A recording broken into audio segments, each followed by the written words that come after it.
Thank you. Wyoming wants to be a part of that also. I want to thank the chairman for all of the information you give at the repeated appearances that you have to do before all the different committees in both the Senate and the House. It's all very helpful, and I know that everybody hangs on pretty much every word that you say, which has to be pretty daunting. I appreciate the emphasis that you've placed on the Bowles-Simpson deficit report. I still think that if that had been broken into parts, everybody could have voted against the part they didn't like, and all the parts would have passed.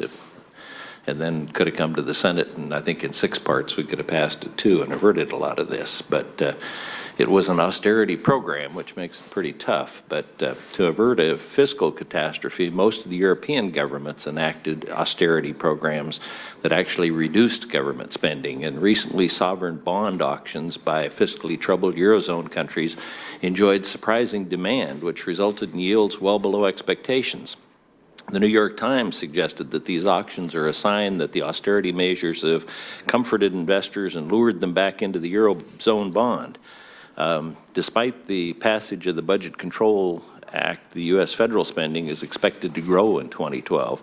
Compared to the budgets of the Eurozone countries, do you believe the U.S. really has entered a period of austerity, as some have suggested? Well, first, in the European case, I think that some progress in some of the troubled countries towards fiscal balance has been encouraging to investors, but there are other important factors, notably the European Central Bank's large loan to banks that has helped stabilize the financial system, and many banks in turn have used that money to buy short-term government sovereign debt from countries like Greece and Portugal and Ireland. So that's a fairly complex situation. Well, let me ask, if they had not passed some austerity budgets, do you think there would have been the same? Well, I think that countries like Greece and Portugal have really no option. They could not borrow. They're excluded from the private market. They're relying now already 100% on the IMF and European Union for funding, and in order to qualify for that funding, they've got to show they've got a plan to restore fiscal balance. So they really had no choice, and they're working to try to get to that position. I would say in terms of the United States, I've already described my concerns about 2013. Right now, I would say that overall fiscal effects on our economy are roughly neutral at this point. And clearly, from a long-run perspective, we have not yet taken the actions to put the government debt on a sustainable path. Thank you. Switching a little bit here, the Federal Reserve, like any bank, takes in, deposits as liabilities and lends out those funds by purchasing Treasury securities as assets. And the Federal Reserve then remits those profits to the Treasury, and those payments are classified as government receipts or revenues in the federal budget. Remittances more than doubled since 2008, and CBO estimates the Federal Reserve will remit $77 billion in 2012. I'm curious as to whether that's after the Consumer Protection Bureau's 10% comes out or not. And they estimate that it'll be $511 billion over the next 10 years. What are the Federal Reserve's major sources of revenue, and why have the earnings gone up since 2008? The Federal Reserve has remitted in the last 3 years, has remitted about $200 billion to the U.S. Treasury. I think that does not, I think that includes the money paid to CFPB. I'll double check that for you. Thank you.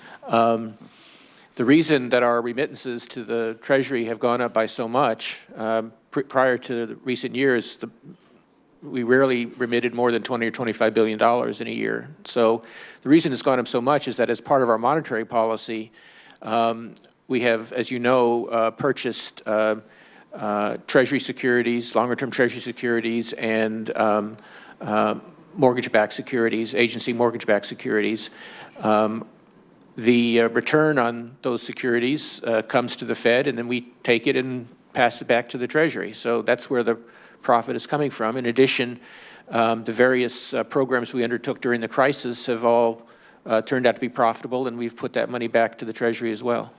Thank you. And switching again, how effective do you think Japanese efforts were to stimulate the economy during the 1990s? I don't think their economy has recovered, and we place all the emphasis on Europe, but I think Japan deserves some real consideration. Yeah, Japan has had a difficult 2 decades, certainly.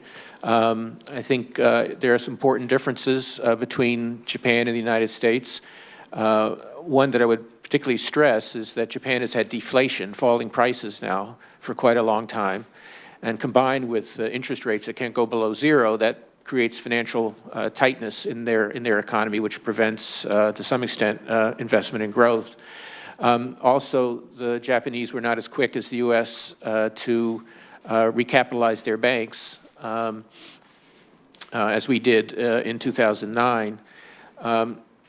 They were the first into this situation. They didn't have the benefit of seeing others deal with it, grapple with it. We learned from them.